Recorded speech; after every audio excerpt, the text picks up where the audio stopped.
Ladies and gentlemen, welcome back to another edition of Back to School Beyond the Shoot. Let me just put something in your head real quick. Last night on Raw, Brock Lesnar comes out for maybe a 12-minute segment. He says nothing. He does nothing. He wrestles nobody. But he made $150,000 for that 12-minute segment. Think about this. That's more than I make in about 4 years. This is Beyond the Shoot.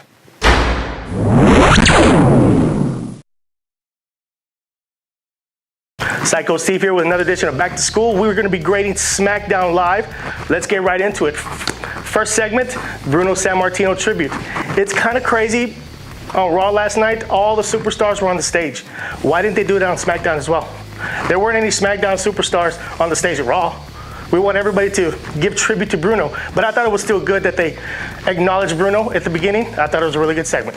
Now, everybody, this is why I love SmackDown Live. We don't start off with the GM. We don't start off with the commissioner. We start off with Miz TV. Of course, Miz, from Raw onto SmackDown, the A-lister.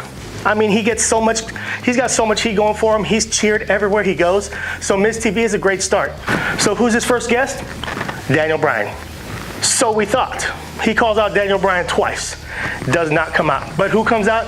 Big Cass. Remember Big Cass? He got hurt about 7 months ago with an ACL injury. Well, I think we have a new and improved Big Cass. So you can see throughout the segment, of course, Cass is looking good. He improved on his mic skills tremendously. Over the 7 months he's been out, I'm sure he's been working on it really, really hard, and I thought he did an awesome job on the mic. So once again, I give this segment an A+. Way to start the show, SmackDown. So we move backstage to a small segment where Daniel Bryan is found on the floor, writhing in pain, grabbing his shoulder. So we find out why he didn't come out to the ring. Who attacked him? Big Cass, maybe The Miz before he came out. We're not sure. We're going to have to find out later. All right, we could quickly go back to the ring where the Iconics are already in the ring. Of course, the Iconics are Billie Kay and Peyton Royce, fresh from NXT. They start talking about the women's division, mimicking all the girls, Asuka, Charlotte, Becky Lynch as well. They're absolutely hilarious. They bring a lot to SmackDown, and I believe they're going to be a great heel tag team going in the future. Of course, that brings out Becky Lynch and Asuka for their match. I give it a B. It's a pretty good match. I love the way that the Iconics won the match in heel fashion with the foot on the rope, but also the fact that Asuka lost at WrestleMania. We can't say that every match Asuka's in, she's going to win now, and that's the fact that I love. So I'm giving it a B. Good job, girls. So once again, we go backstage. Renee Young waiting outside Shane McMahon's office, probably waiting for an interview. Who comes out? AJ Styles with a big smile on his face.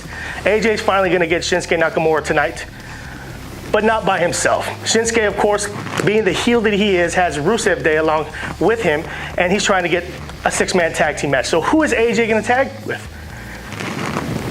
Too sweet. So the next match on the card, we've got Jimmy Uso versus Rowan. They're not even calling him Eric Rowan anymore, just Rowan. Well, last week, Jey Uso faced Luke Harper, and it was a squash match pretty much. This week was a better match. I give it a B because Naomi did come out, but she didn't come out in the same way she did last week. She came out, her music comes on, the lights go off, and she's actually just dancing. With her big old booty, it distracts the Bludgeon Brothers, and then the Usos come and attack. Jimmy Uso gets the win. On to the Greatest Royal Rumble for the tag team titles.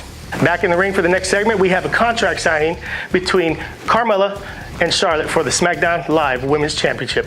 Of course, Carmella comes out talking about herself, showing her highlight reel twice again.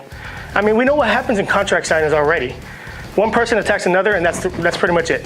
So I'm giving this segment a C. Carmella's already in the ring. Charlotte comes out, doesn't say a word, looking all classy, looking pretty nice.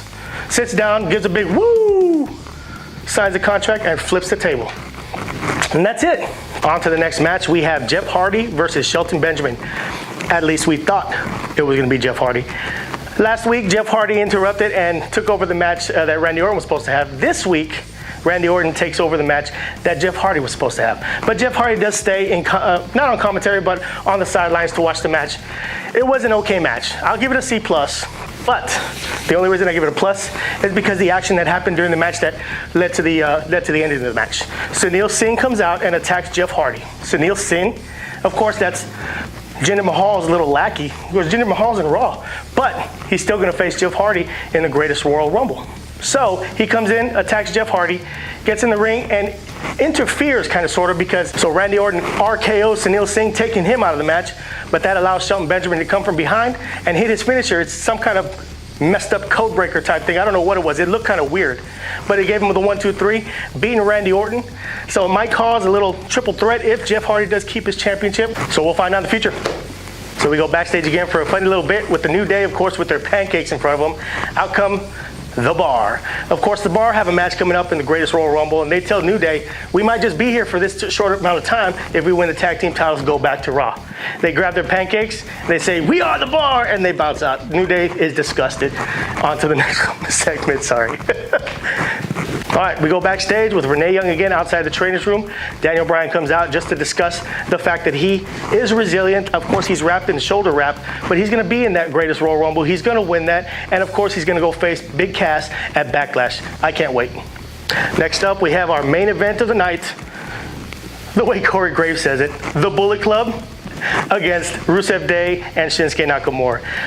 First up, the faces. We got the club coming out first. Of course, getting a nice little pop.